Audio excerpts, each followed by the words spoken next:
Hi, I'm Lindsay Bennett, Healthcare Executive. In today's video, I'm going to show you how to calculate days in accounts receivable or days in AR, which is one of the most important revenue cycle and financial metrics. Because days in AR is used in a wide range of industries, it's often miscalculated in the healthcare industry. Stick around to the end and I will show you mistakes to avoid when calculating days in AR. What is days in accounts receivable? Well, it is the average number of days that it takes to convert a service provided into cash in the bank. And so you want that number to be smaller. The reason you want it to be smaller is that while you're waiting to get paid, you still have to make payroll for your organization and you still have to pay rent and other expenses, and you need cash to do that.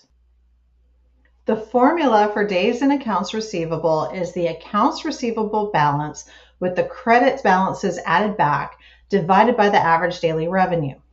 Now let's zero in on the numerator for a moment. It's your accounts receivable balance at a point in time with the credits added back. Why do we need to add the credits back? Well, some places it may not matter because they don't have a lot of overpayments or refunds that are due. But sometimes providers get backed up on issuing refunds or they have an overpayment issue with the payer. And what happens is if you don't add those credit balances back, then they offset the accounts receivable balance and they artificially deflate it, which makes your days in AR look a lot better than they are, and it can mask other problems. Now let's look at the denominator, the average daily revenue. How do I calculate that? Well, I take my revenue over a period of time and I divide it by the number of days in that period of time. So a simple example would be to take the income statement for the year and divide the revenue by 365 days in that year. Or if you're looking at a quarter, you have those 3 months. So you would take the revenue for the quarter divided by the number of days in month 1 plus the number of days in month 2 plus the number of days in month 3. Now, what are some of the ways that people mess up when they are calculating the days in AR? Well, the first one is forgetting to add back the credit balances for the reasons that we just discussed. Another way that people mess this up is by mixing and matching gross and net revenue. It doesn't matter if you use gross or net, but what matters is that it needs to be the same in the numerator and in the denominator. So you can use the gross accounts receivable balance before the contractual allowances are applied, but you have to divide that by the average daily gross revenue. Similarly, you can use the accounts receivable balance that reflects your expected payments as long as you're using your average daily net revenue in conjunction with that. So just be careful not to mix and match between the numerator and the denominator.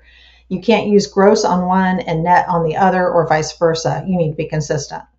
The first item on here is the accounts receivable balance, which you can get from an organization's balance sheet.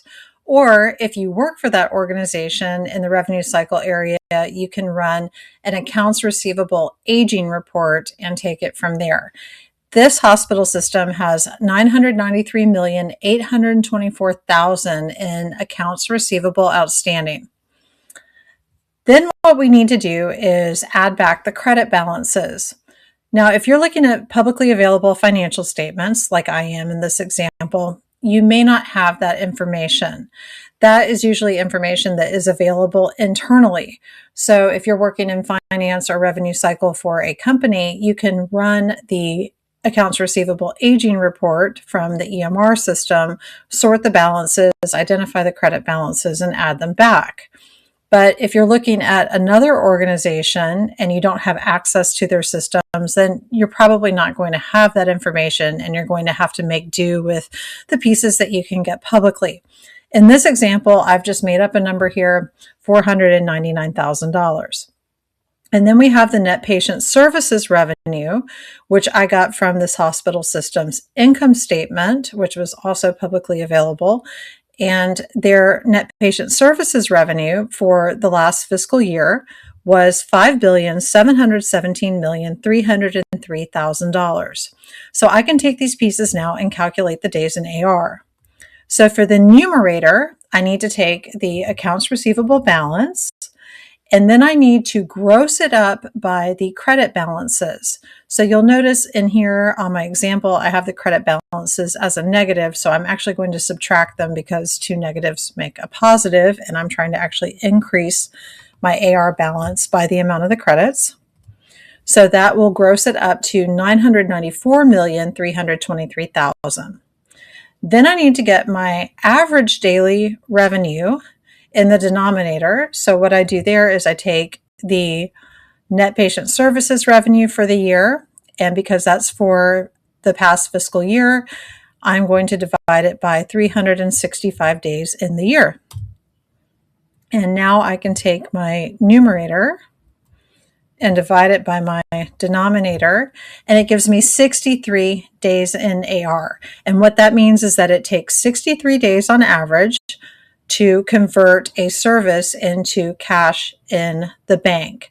That is my efficiency in converting services into cash. It takes 63 days.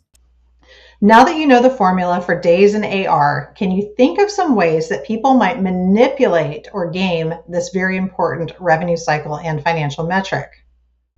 In next week's video, I'm going to tell you how they do this and what to look out for. So if you're a physician owner or an auditor or a CFO or a revenue cycle director, you'll want to get alerts and check out that video.